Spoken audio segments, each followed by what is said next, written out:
back in 1982, 83.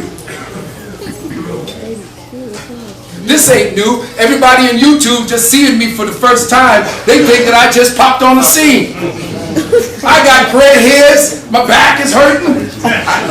Talking to people for the last damn near 30 years on the same subject. I was the one who put together the sacred woman with her fool. And all the sisters bought that book. I wrote the 12 principles of the sacred woman.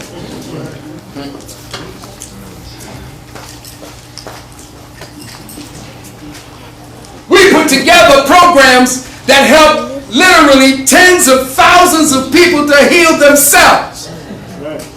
Where's your credentials?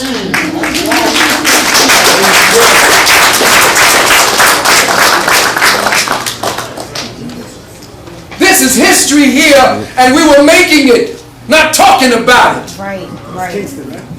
This is my sainted mother here. That's her soul. She passed on.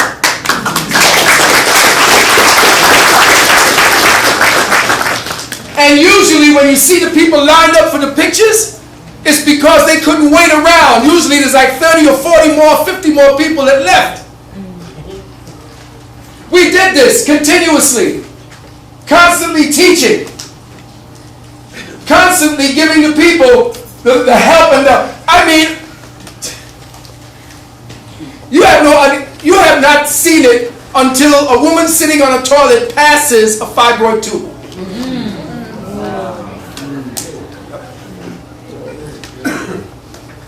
I've been there. You have not seen it until a woman takes her breast cancer and brings it to you in a towel because what we told her to do brought the cancerous material to the surface. It burst through like a pimple, and she brought it to show that the work was righteous.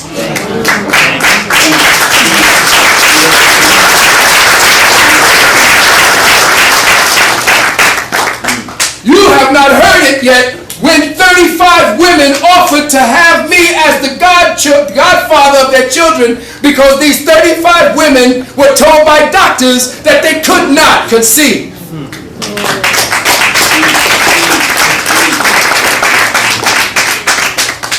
Accountability. These people here, this brother was on crack. He got off. 40-day fast. This woman was at least 50 pounds bigger. She took the 40-day fast and went on to the 80-day fast. All this woman here had a cancerous tumor in her uterus, gone after 40 days.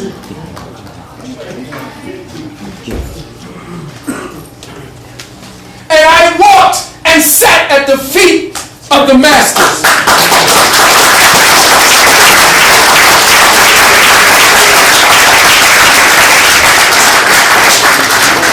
It is this honorable saint of a man that told me where I was. He said, "You are a polymath." When I told him I knew a whole lot of things and didn't concentrate on anything, he said, "Well, if you know that, you are called," and his own, "You are a polymath." We were there. Afu and I were there helping him. Right before he started going blind. Before the politicians with the slick hair came to grab him up for the photo shoots and began isolating us away from him. We were there to clean Queen Mother Moore's house when they left her there abandoned in her home. We were the ones that fed her. When everybody was just carting her out to show her, take pictures, and then throw her back into that isolated room. We were there. Yes, this was my home. We stood with giants.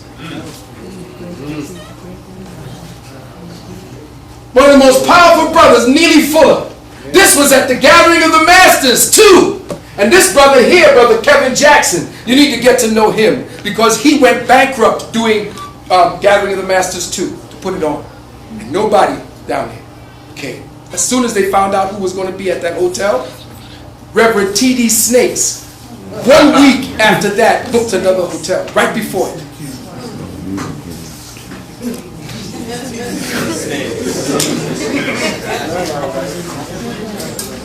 Brother Kwekuanda, his father and he wrote the thesis that became a course in Oxford University on herbs and exotic herbs. Dr. Gabriel Oyibo, the man who subsumed Einstein's theory, my good friend. And of course you know the inimitable brother Dr. Jeffries himself at the gathering of the masses. We were there. I held more lectures for women and about women in our space. This is my home. And again, another 50 women had to leave because to get all the setup for the pictures, it was too much time for them to stay. And of course, you see my daughter down here sitting in here. This was the Cosmic Mother Symposium. Keynote speaker, Iyanla Van Zandt. Accountability.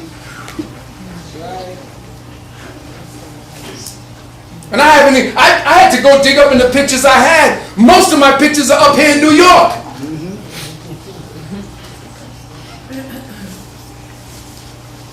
And you think that I did not work with the Nation of Islam? I was very close with brothers and sisters in the Nation of Islam because I'm the one who held the symposium for Sister Shahrazad Ali with the Fruit of Islam right here. I was packing the 357 because of who it was that was speaking. Right there. You see, I don't know how to dress like a European. Look at the fucking shoes I had on. I had to front it. But at the end, she said that that particular symposium that we held downtown at Manhattan Community College was the most civil, the most organized, and it was the most wonderful thing she had ever experienced when she was on the road with that book. And after that, she would tell me, please come with me. Every time she was on Sally Jesse Raphael or Donahue, she would ask me to escort her. That woman is dynamic, super intelligent.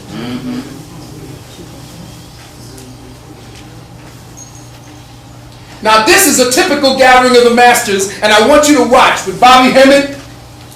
When Bobby Hemmett came up, or when Raleigh Martin came in, we had some of the weirdest people that nobody ever knew about. Now I want you to look at the people. It's like, you ever see how they take pictures of people watching a horror movie? Check my man in the middle with his popcorn. He just knew his bag was, he wasn't going to take his eyes off it. Look at the eyes, the attention. Right.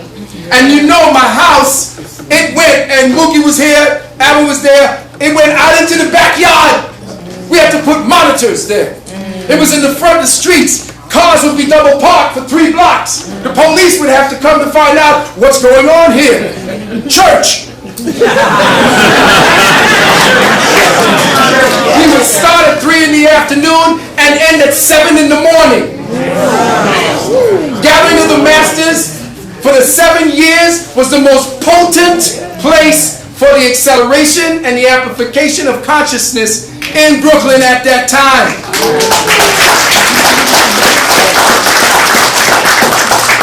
Accountability. I got your accountability for you. This was what I had helped to design. A brother named Kwabena built the table for me according to specs. These Merkabas are Merkabas that I hooked up at one of the fairs that they had in Manhattan. I met up with this Italian boy who was a plumber turned metaphysician. And he used to use the copper pipes. So I said, could you make me a Merkaba? And I gave him the specs. That was my altar. That was the spiritual engine of the home that kept me in there 7 years. and kept the courts at bay for 7 years. I created this, and he and his wife and his helper made a picture of it for me to show me the specifications that he had made according to my design. And in the corner he sees that I created these sonic chakra crystal removers. And they are tuning forks at the end with nothing but either liquid crystal or ground up crystals of different types inside to match the 12 tissue salts in the body. And now on the net I see this design. That's mine, bro!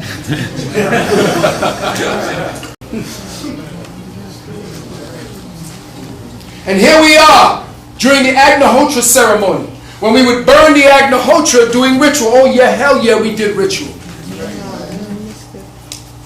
We did ritual.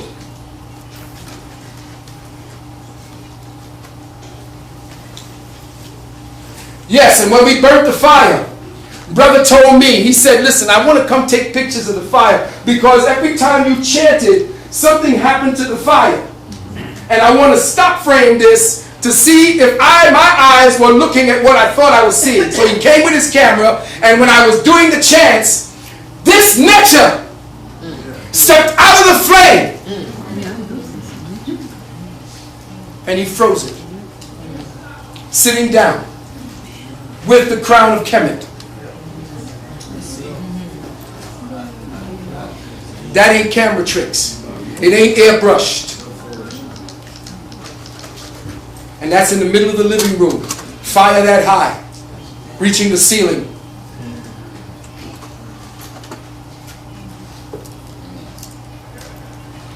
And I was instrumental in helping to bring both of the communities together. That is, the metaphysical community and the nationalist community. The go-between, to tell them that we were both in this together. That there is a think tank that we need to create. One to do the action in the streets, one to be the mindset, the think tank, the way they set up think tanks in the background so that we would be able to feed you information on strategy as well as what the times look like. And yes, I've been there on the nationalist tip because there I am at an ABC interview, or when they had an interview, or after they had shot this brother in Brooklyn. Lambe asked me to be on the panel as a minister.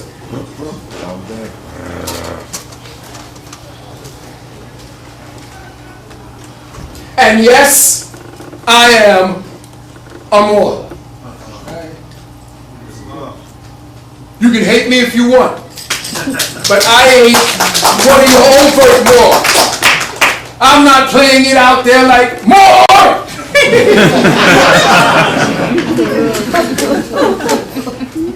You don't got to do that. Right.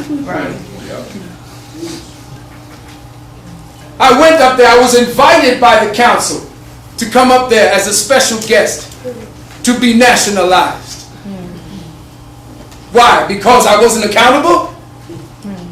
And just this recently, my good brother Elihu Pleasant Bay sent me this. Why? Because I haven't been doing what I have been doing in the community. I have not been righteous. No man, religion, politics, philosophy, ideology, scholarship, or ism is higher than truth.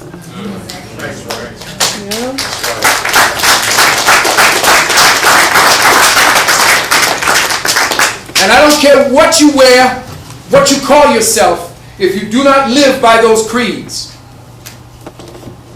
then you are a slave. Beloved, all fundamentalist religions, in one way or another, are the enemies of reason and progressive free thinking. They create faith-based artificial grievances that incite people to hate one another. Our people, in fact the entire species, need no additional reasons to hate and commit violence against one another, brother. Right. Free-thinking, holistic societies with equality under natural law and the right of free access to information in the pursuit of truth, justice, and peace are threatened or attacked by those who believe they and only they know the one and only wrathful truth of God. Such irrational interpretations to certain religious texts hinder the progress of humanity and threaten the safety and freedom of everyone concerned. Conceptualized religious thought, as practiced by adherents of orthodox belief structures, can carry their ecclesiastical beliefs to dangerous extremes. Those who believe they absolutely know the will of God are dangerous. A holy woman named Rabia al-Adwiya once said, it is a bad servant, forgive me, it is a bad servant who serves God from fear and terror, Right. or from desire or reward. Right. Yet these are the very reasons given by religious leaders of the Abrahamic triad for obedience to their scriptures. Collectively, humanity will achieve peace, prosperity, and a better understanding of our God selves and the nature of our existence in the universe. However, if we continue to believe and propagate the notion that only we and those who share our beliefs absolutely know the ultimate truth of God already and are justified in threatening or supporting criminal actions because of our blind adherence to man-made creeds, we will impede humanity's progress towards transcendence and cosmic self-enlightenment while destroying everything that our Kushite, Kemetic, Dravidian ancestors worked so hard to achieve, preserve, and pass on to us.